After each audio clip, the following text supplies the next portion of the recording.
What's going on, everybody, and welcome back to a brand new episode on my channel. As always, I'm Jane. Today, guys, I'm talking to you about the third season of Daredevil, which just released on Netflix recently.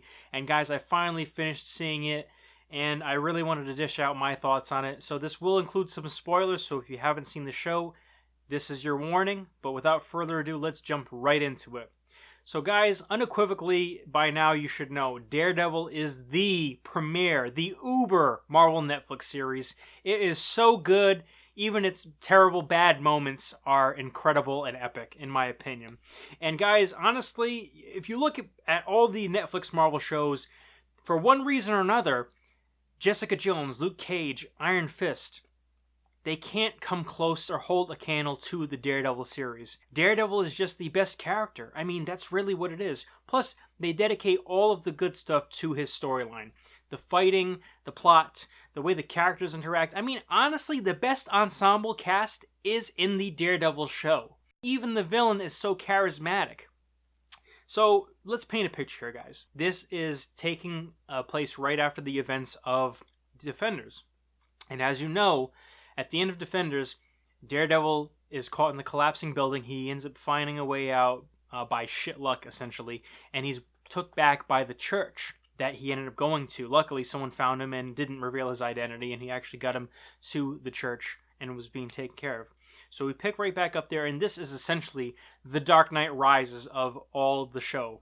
But it takes it back to basics. You get the return of Matt Murdock. You get the return of Wilson Fisk. You even have the return of his old black costume, and that plays a key plot point in here because someone is trying to frame him. And I think that I would have enjoyed that a ton more if they hadn't spoiled that in the trailers, just saying, because that ties into a direct introduction to another infamous Daredevil villain in his rogues gallery, which is Bullseye, or in this series as he's known as Dex. And the thing about this show is, I mean, again, what the hell are they doing with this show that is so amazing? I don't know. They just adapt things very well and very realistic and whatnot. When Matt came back, he had been like half of himself. Throughout the whole season, he's working back up to becoming Daredevil and stuff. He's lost hearing in his right ear. He's trying to regain his hearing and his sense and everything like that. He's being taken care of by Maggie, who turns out to be his mom. And it's like a lot of mind-blowing things happen inside of this show, inside of this specific season, that is just, oh, well, I don't know where to begin, so I'll just start rattling it off.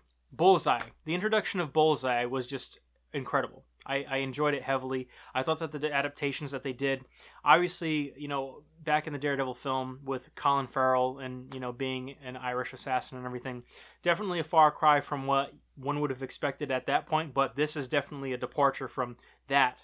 And Bullseye is just one crazy motherfucker. I mean, he is just so, like, insane, and you could see like glimmers of possibilities where he could actually be useful and actually be somewhat of a good guy, because he's part of the FBI, but he's unstable.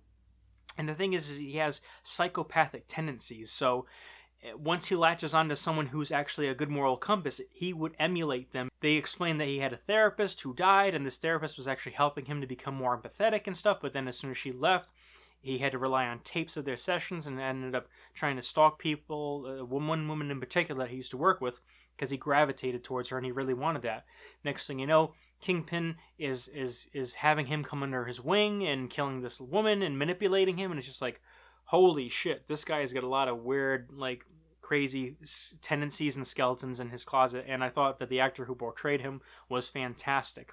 So the thing about that is that Dex actually wears the Daredevil costume and goes around killing people as Daredevil, because throughout the story, Wilson Fisk is actually released so that he can help the FBI. Meanwhile, he's manipulating them and using them to his advantage, eliminating all the competition in the criminal underworld by snitching on them. And what happens is he orchestrates this whole thing where he's trying to frame Matt Murdock, trying to frame Daredevil, because he knows who Matt Murdock is and that Matt Murdock is Daredevil. And it leads to some crazy, awesome fighting in a prison and awesome one-on-one combat with Daredevil and Bullseye himself in the Daredevil costume, which I really, really enjoyed. I thought it was so awesome. And I didn't think that I would. I thought that that might be a little weird, but it made sense for him to kind of go back to his darker roots as a vigilante in this show. So that made sense why he didn't wear the costume that he had come to get in the second season and whatnot. And then on top of that, he was struggling, as he did in the comics, with whether or not to kill the Kingpin. Couple that with the fact that Matt has just been so used and downtrodden and everything ever since he was little. And then it just so happens that he finds out that Maggie, Sister Maggie, is his mom, which I'm going to call bullshit on because, you know, I get, as they were explaining it on the show, postpartum depression and all that stuff, but she's a bitch. I'm sorry. She could have at one point maybe just walked up the street, walked a block or whatever, and literally said something to her son and her ex, Jack Murdoch. You know, I'm your mother. I'm here to help you. Like, what in the actual fuck? That's not fair to Matt. And I think it was so fucked up how she just walked away from them just because, you know, obviously depression and everything is serious. But the thing is like, I think that's such a cop-out. If you have issues or anything like that, you should have gotten help a long time ago. But then on top of that, when you went to do your vows as a nun and everything, and you were right in the right state of mind and everything, the least you could have done was actually tell Matt and be there for him. I mean, Jesus, lady, how hard is it to do that? I think that was probably the most annoying part out of the entire show, actually, was the fact that I didn't like what Maggie as a character did. But that's the thing, is that it actually made me feel something, so that was a very good device and kind of plot point that the people who wrote this story and show put in front of you. I thought it was a little convenient how Matt's just working the bag and stuff like that, and then he hears Maggie saying, our son is stubborn and everything like that, and then he just stops. It's like, really? Of all the convenient plot devices, that's how Matt finds out that Maggie is his mother? To continue the Bullseye discussion, he didn't get to kill Elektra as she was in the comics by, you know, Bullseye's hand. So in this one, they made him kill someone just as important. I thought it would have been Karen or most likely Maggie, because Maggie's been an absentee mother, so clearly Matt doesn't need her in his life, and her death would actually bring a little bit more meaning, possibly.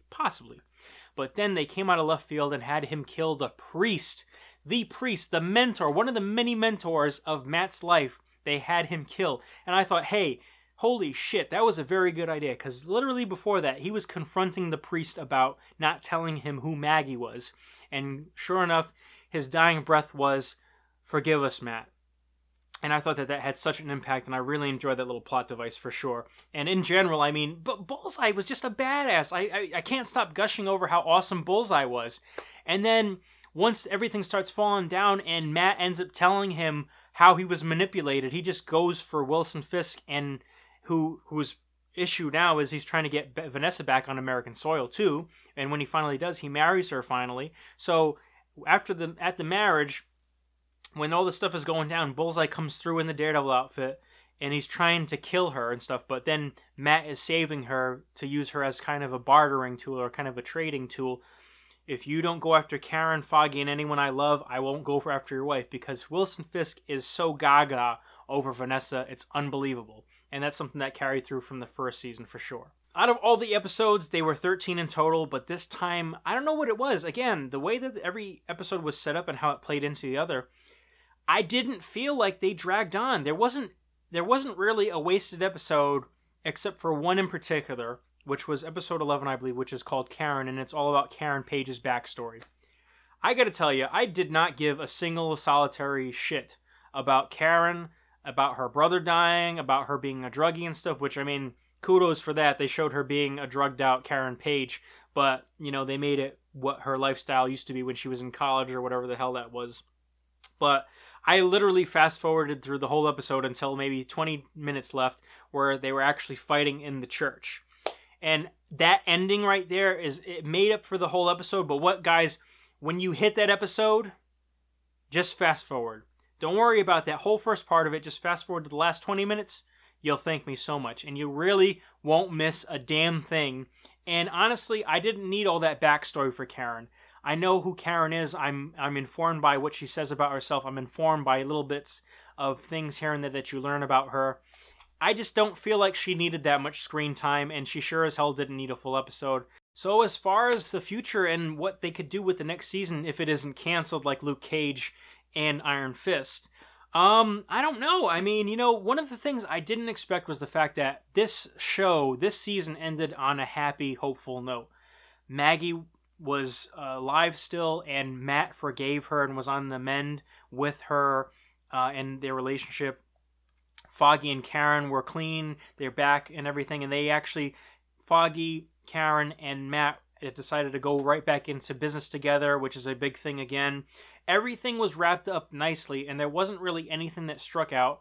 Obviously, they had a little bonus scene where, because Kingpin had ended up throwing Bullseye against a wall and paralyzing him, much like in the comics at one point he got paralyzed.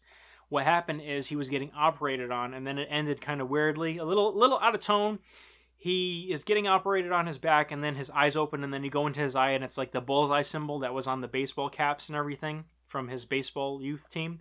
But other than that, I mean, I don't know where they could go from this. I mean, they could completely stop the show, and I would be satisfied, but I do want to see the show continue on. I just don't know what they could do with it. I mean, they could definitely keep it going with Bullseye being the antagonist. Maybe they'll give him a proper costume.